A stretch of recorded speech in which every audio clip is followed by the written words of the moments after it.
사랑하는 예봄의 성도 여러분, 오늘 하루도 기도로 문을 열고 기도로서 마감할 수 있는 우리 예봄의 성도들이 다 되시길 주님의 이름으로 축원합니다. 새벽 기도에 나오지 못하기 때문에 이와 같이 유튜브를 통해서 여러분들에게 새벽의 말씀을 전하게 됩니다. 오늘도 코로나 바이러스로 인해서 염려와 걱정과 불안에 있는 모든 성도들과 또 우리 국민들 그리고 이를 위해서 최선의 방역을 위해서 수고하시는 모든 방역요원들, 의사와 간호사와 방역요원들에게 그 수고에 대해서 다시 한번 감사를 드립니다. 모든 확진자들이 어수룩히 치유되기를 바라면서 이 모든 역병들이 주님의 능력으로서 다 퇴치되기를 간절히 바라는 마음입니다. 오늘 저는 잠언 14장 1절의 말씀을 통하여서 집을 세우는 지혜로운 여인이라는 제목 갖고 오늘 하루의 말씀을 나누려고 합니다. 잠언 14장 1절의 말씀입니다. 지혜로운 여인은 자기 집을 세우되 미련한 여인은 자기 손으로 그것을 허느니라 말씀합니다. 오늘 본문의 말씀은 지혜로운 여인과 미련한 여인을 극명하게 대조하여 말씀하고 있습니다. 지혜로운 여인은 집을 세우지만 미련한 여인은 자기 손으로 그 집을 헌다고 말씀하고 있습니다. 여기서 집이라는 것은 사람이 거주하는 공간일 수 있지만은 그러나 가정을 의미하는 것입니다. 지혜로운 여인은 가정을 세운다 이렇게 말씀하고 있는 것입니다. 즉 건강하고 행복한 가정 공동체를 만들어 간다는 것입니다. 가정이 건강하고 행복한 공동체가 세워지는 것은 물질로 만들어지는 것은 절대 아닙니다. 사회적 지위나 명성으로서 이루어지는 것도 아닙니다. 건강하고 행복한 공동체가 되기 위해서는 그 과정이 매우 중요한 것입니다. 가정에 어려움과 시련이 닥칠 때가 있습니다. 이때 서로 격려하고 위로하고 믿어줘야 할 것입니다. 그런데 그렇게 되지 못하고 불신하고 비난하게 될 때는 그 가정은 모래 위에 지은 집과 같아서 무너지고 말 것입니다. 또 가정이 역경만이 아니라 순풍에 돛단 듯이 모든 일들이 형통할 때가 있습니다. 이때 자칫하면 우리는 많은 유혹에 빠질 때가 있습니다. 세상 향락과 도박에 부적절한 성관계에 빠질 때가 있고 어떤 특정한 일에 중독에 빠질 때도 있고 교만에 빠질 때가 있고 이기주의적인 때가 있습니다. 이때 또한 가정은 무너지기 쉽습니다. 다윗이 가장 큰 실수를 한 것은 어렵고 힘들고 역경의 시절이 아니었습니다.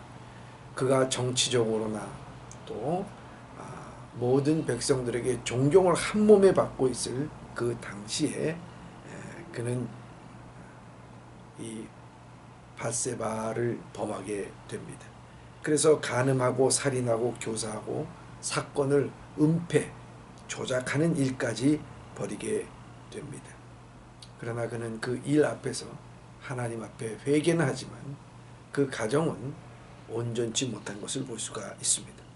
이렇듯 가정을 세우는 일은 어려움과 시련이 닥치는 상황에서도 모든 것이 또한 번성을 할 때에도 그 과정에 있어서 참 중요한 것은 지혜로운 여인은 집을 세운다는 것입니다. 왜냐하면 지혜로운 여인에게는 중심이 있기 때문이라는 것을 말씀하고 있는 것입니다. 중심을 잃어버리지 않도록 잡아주는 그 여인이 바로 지혜로운 여인이라고 하는 것입니다.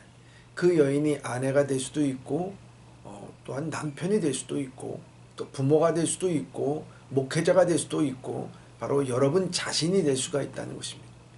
우리의 자신이 하나님을 경외하는 믿음의 중심에 서서 나간다고 하면은 오늘 우리의 가정이 온전해질 것이고 우리의 사회도 온전해질 것이고 우리의 나라와 민족도 온전해질 것이라는 것입니다.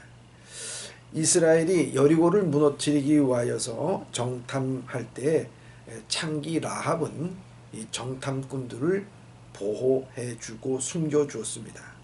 그 숨겨진 이유를 말할 때 그는 이렇게 말합니다. 여호와께서 이 땅을 너에게 주신 줄을 우리가 안다 말하면서 이스라엘이 지난 행적과 하나님의 역사하심을 말하면서 우리가 너희를 선대한 즉 너희도 우리를 선대해달라고 말합니다. 이 일로 인해서 여리고가 다 망할 때 이 라합과 그의 모든 가족들은 구원을 얻은 것을 볼 수가 있습니다. 뿐만 아니라 후대에 이 라합은 살몬이라는 사람과 결혼을 하게 됩니다. 이 살몬이라는 사람은 전설에 의하면 이 두 정탐꾼 중에 한 명이라고 말하고 있습니다. 그래서 라합은 이 살몬과 결혼을 하여서 보아스를 낳고, 그리고 보아스와 룻 사이에서 오벳을 낳고, 오벳은 이새를 낳고, 이새는 다윗을 낳는 것을 볼 수가 있습니다. 이와 같이 자기가 원치 않은 천한 신분이여 직업을 가졌지만 지혜로운 여인은 신앙이 중심이 되어서 그 가정을 세우는 것을 볼 수가 있습니다. 이 여인은 신앙 중심으로 자기 희생을 통하여 가정을 세운 것입니다. 그러나 미련한 여자는 자기 손으로 허문다고 말씀하고 있습니다. 가정에 붕괴되고 가정이 무너지는 것은 절대로 외부 상황 때문이 아닙니다. 물질이 없어서도, 또 살 집이 없어서도, 명예가 없고 사업이 실패해서도 아닙니다. 자기 스스로 허무는 것입니다. 자신에 대한 욕망과 탐욕과 교만과 낮은 자존감과 서로 비교하고 비난하며 아무리 좋은 환경이라도, 아무리 좋은 것을 가졌다 하더라도 그 자신이 그렇다면 그 가정은 무너질 수밖에 없습니다.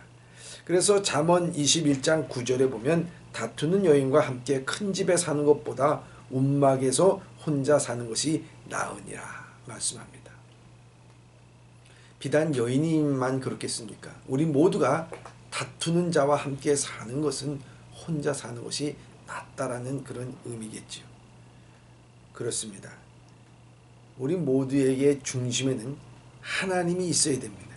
그런데 하나님이 있지 않고 세상이 있고 자신의 희생을 원치 아니하고 가정 전체를 생각하지 않고 위기 때 도피하고 그리고 공동체를 생각하지 않을 때는 그 가정, 그 사회, 그 집단은 무너지게 되어 있습니다. 욥의 아내가 그랬습니다. 그는 가정에 환난과 역경이 닥치자 욥을 비난할 뿐만 아니라 욥이 믿고 있는 하나님을 저주하고 떠났습니다. 그 여인은 환난이 없을 때는 참 현모양처 같은 모습이었습니다. 그러나 환난이 닥치자 그는 그 인생에 있어서 의지했던 것이 바로 욕망이었고 또 물질이었고 자녀였다는 것을 볼 수가 있었습니다. 그러나 그 모든 것을 다 잊어버렸다 하더라도 욥은 믿음으로 하나님을 원망치 않고 나갔습니다. 그 결과 후에 그는 2배의 갑절의 영광을 받은 것을 볼 수가 있습니다. 사랑하는 예범의 성도 여러분, 오늘도 우리는 지혜로운 여인과 같이 우리 집을 세워야 되겠습니다. 가정을 세워야 되겠습니다. 우리 교회를 세워나가야 됩니다. 이 사회를 세워나가야 되는 귀한 역군이 되고 나라와 민족을 세워나가야 된다 하는 것입니다. 꼭 관료 요직에 있어야지만이 나라와 민족을 세워나가는 것이 아닙니다. 여러분들의 삶의 자리에서 중심을 잃지 말고 여러분들이 희생할 자리에서 피하지 말고 도피하지 말고 이 모든 일들을 잘 감당함으로 말미암아 여러분들의 가정이 세워지고 교회가 세워지고 나라와 민족이 세워지는 위대한 사역을 여러분 자신으로부터 시작하는 오늘 하루가 되길 주님의 이름으로 축원합니다.